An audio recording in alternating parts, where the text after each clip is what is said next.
नाज़रीन, उमरकोट में ताज़ो पियल बरसातुनि ऐं माक खां पोइ सर्दीअ जी लहर में रिकॉर्ड वाधि थी आहे। सख़्त सीअ सबबि बीमारियूं पखिड़िजण जो ख़दशो आहे। शहरियुनि पारां ग़रीब माण्हुनि खे सीअ खां बचाव लाइ जैकेट, कंबल ऐं ॿारनि खे चपल ॾियण जी अपील कई वई आहे। वधीक तफ़सील सुहेल कुंभर जी हिन रिपोर्ट में।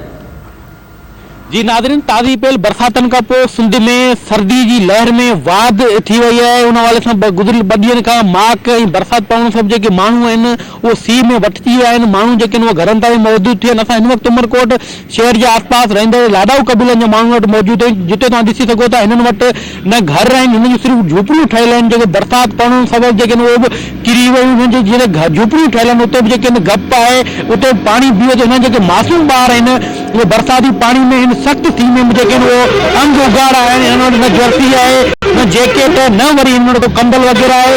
हिन ॿारनि सां ॻाल्हि ॿोल करूं था इन सख़्त सीउ में ही कहिड़ी परेशानी खे मुंहुं ॾियनि पिया। इन सख़्त सीउ में इन झूपड़ियुनि में इन जेके बीठल पाणी में कीअं था रहनि, अचो त हिन सां ॻाल्हि ॿोल करूं। बरसात अल्लाह दे टुटल जॻहनि ते सुम्ही रहंदा हुते। वरी उते जॻहूं बरसात अची ईंदी उते वरी वेही रहंदा जॻहूं टुटलियूं जाम पयूं आहिनि। ग़रीब माण्हू आहियूं उते वेही रहंदा वञी। दादा पहिरें नंबर ते असां वटि पंहिंजी संदी पिरापटी कोन्हे, असां वटि संदा प्लाट बि कोन्हे। त असीं माना जेको सो ग़रीब मिसकिन माण्हू हाणे केॾां वञूं, कहिड़े पासे वञूं? पोइ माना जेको सो माना 100-200 जो प्लास्टिक माना गतो वतो चूंडे 100-200 जे मथां प्लास्टिक वठी माना हणी छॾींदा आहियूं घरनि जे मथां। असां संदी पिरापटी बि कोन्हे, न को असां वटि ग़रीब मिसकिन माण्हू वञूं केॾा?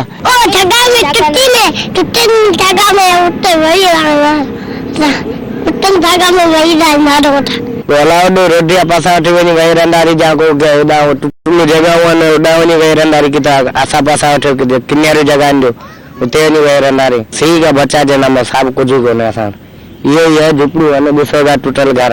जी बिल्कुल, तव्हां लाॾो कबीलनि में रोडनि रस्तनि ते वेठलनि जी ॻाल्हि ॿोल ॿुधी। हुननि जो इहो चवणु आहे त जेके सख़्त सीउ आहे, जेके बरसाति पई आहे, जेके असां जेके ठहियल लांडियूं आहिनि उहे बि जेके किरी वियूं आहिनि। असां जेके गप में वेठल आहियूं, हुननि जो चवणु असां वटि न अजो आहे, न वरी पंहिंजो घर आहे। असां जेके ॿार आहिनि उहो गतो चूंडे जेके आहिनि उहे शहर मां 150-200 रुपया कमाए अचनि था।